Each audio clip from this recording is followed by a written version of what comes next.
Imagine this. A powerful nation sends warships across the ocean. Soldiers land on foreign beaches. Governments are pressured. Rebellions are crushed. And millions of dollars are spent. Why? Oil? Gold? Hidden treasure? No. Bananas. It sounds unbelievable, but for more than 30 years, the United States repeatedly intervened in countries across Central America and the Caribbean during a period historians call the Banana Wars. These conflicts changed governments, expanded American influence, and shaped Latin America's future. This is the incredible story of how a simple fruit became connected to military power, global business, and international politics. The banana boom. In the late 1800s, the United States was becoming an industrial giant. Factories expanded, railroads stretched across the country, and businesses searched for new markets.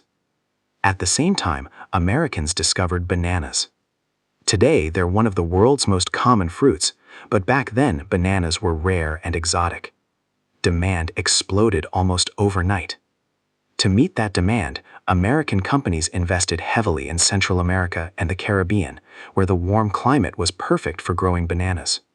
Huge plantations appeared, railroads were built, ports expanded. Ships carried millions of bananas to American cities. A massive industry had been born. The power of the fruit companies. One company became more powerful than all the rest, the United Fruit Company. It owned enormous plantations, railroads, ports, and shipping networks across multiple countries. Its influence became so great that some people believed it held more power than local governments. For the company, political stability meant profit. A civil war, revolution, or coup could delay shipments and cost millions of dollars. Whenever American investments appeared threatened, pressure often grew for the U.S. government to step in. Business and foreign policy became closely connected. The Banana Republic. During this era, a new phrase entered history, Banana Republic. It described countries whose economies depended heavily on banana exports, while foreign corporations held enormous influence. Many governments in Central America struggled with political instability.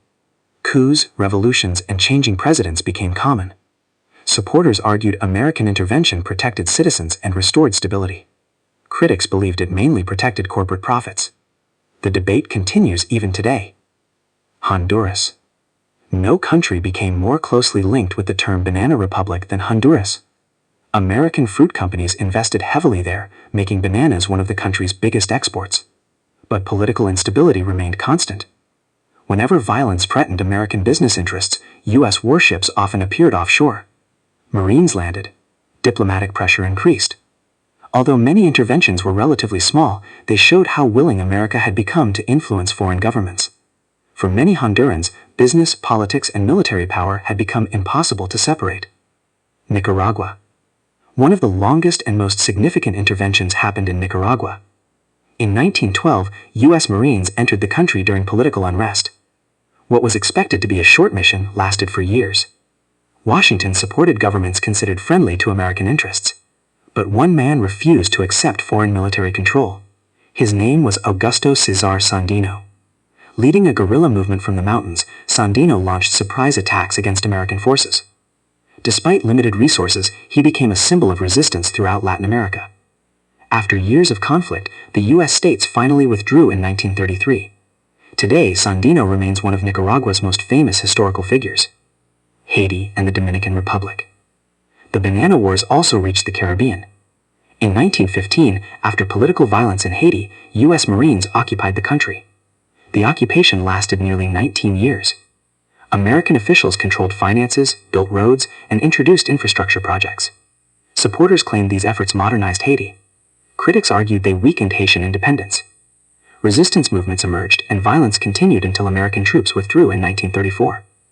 A similar story unfolded in the Dominican Republic.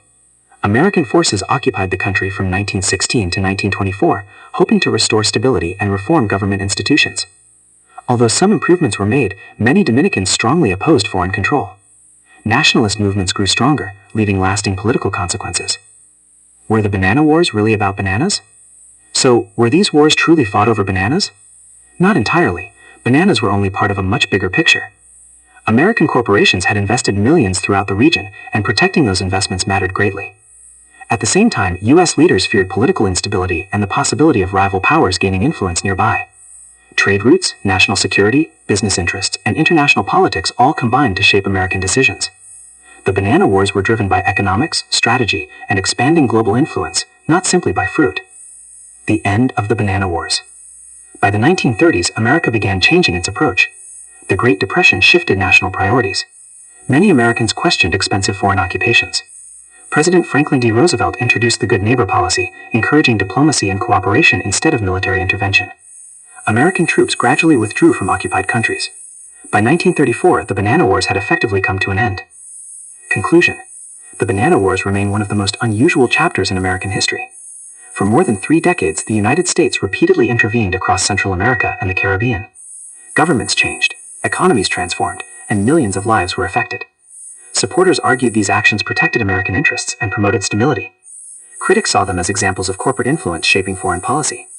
Whatever perspective you take, one fact is clear: the Banana Wars permanently shaped the relationship between the United States and Latin America. What began with the booming banana trade evolved into a story of power, politics, business, and military intervention. A reminder that history is often stranger than fiction. Because one of America's most controversial foreign policy chapters,